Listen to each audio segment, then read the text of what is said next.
ওয়াসাল্লাম তিনি বলেন, তিরমিজি শরীফের হাদিস 3058 নম্বর হাদিস, নবী করিম সাল্লাল্লাহু আলাইহি ওয়াসাল্লামকে প্রশ্ন করা হইল, সৎ কাজের আদেশ আমরা কখন করব এবং অসৎ কাজের নিষেধ আমরা কখন করব?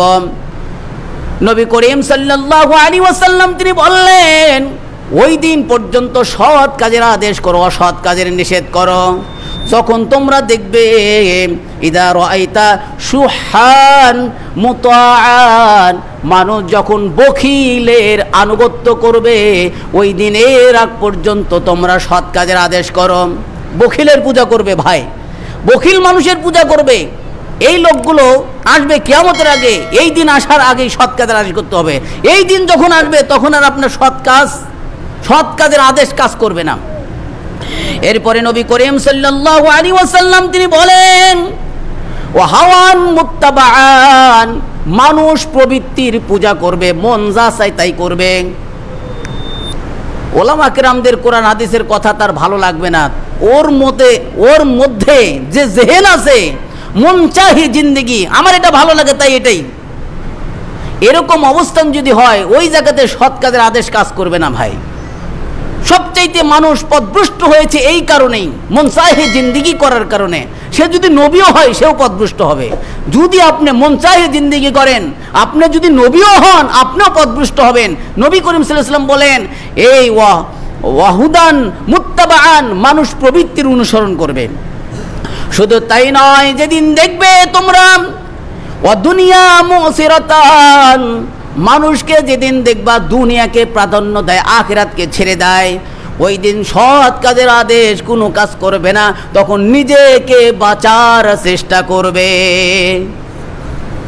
দুনিয়াদার বেশি হবে, ওই জায়গায় সৎ কাজের আদেশ আর কাজ করবে না। এরপরে নবী করিম সাল্লাল্লাহু আলাইহি ওয়াসাল্লাম তিনি বলেন, ওয়া ইজাবা কুল্লি যিরাইন বিরাইন, প্রত্যেকেই তার নিজ নিজ রায়কে প্রাধান্য দিবে। অন্যের কোনো মত, কোরআন হাদিসের মত সে গ্রহণ করবে না। আমার রায় আমার কাছে, এরকম অবস্থার যদি সৃষ্টি হয়, ওই দিন সৎ কাজের আদেশ কোনো কাজ করবে না। আপনার মত রাখা যাবে না ভাই, নিজের মত রাখা যাবে না। আমার মত, আমার সিদ্ধান্ত নবীর সিদ্ধান্ত হওয়া লাগবে, তবেই সম্ভব। আমার মত, আমার রায় কোরআনের সিদ্ধান্ত হতে হবে, তবেই সম্ভব। যখন দেখবে যে নিজ নিজ রায়কে মানুষ মূল্যায়ন করছে, প্রাধান্য দিচ্ছে, ওই দিন তোমরা ফালিকা বিখাসাতিন নাফসিকা, ওই দিন তোমরা বিশেষ করে নিজেকে বেঁচে রাখো। নবী করিম সাল্লাল্লাহু আলাইহি ওয়াসাল্লাম এরপরে পদ্ধতিটা শিখিয়ে দিলেন, ওয়াদাইল আওয়াম, ওই দিন তোমরা সর্বজনগণ থেকে আলাদা পৃথক থাকো। ফা ইন্না মিন ওয়ারাইকুম আইয়ামান আস-সাবরু ফিহিন্না মিসলাল কবজি আলাল জামরি, ওই সময় কোন ব্যক্তি যদি একটি সুন্নাতের উপর আমল করে, এমনটাই সব পাবে। এমন কঠিন অবস্থা হবে ওই সময়ের,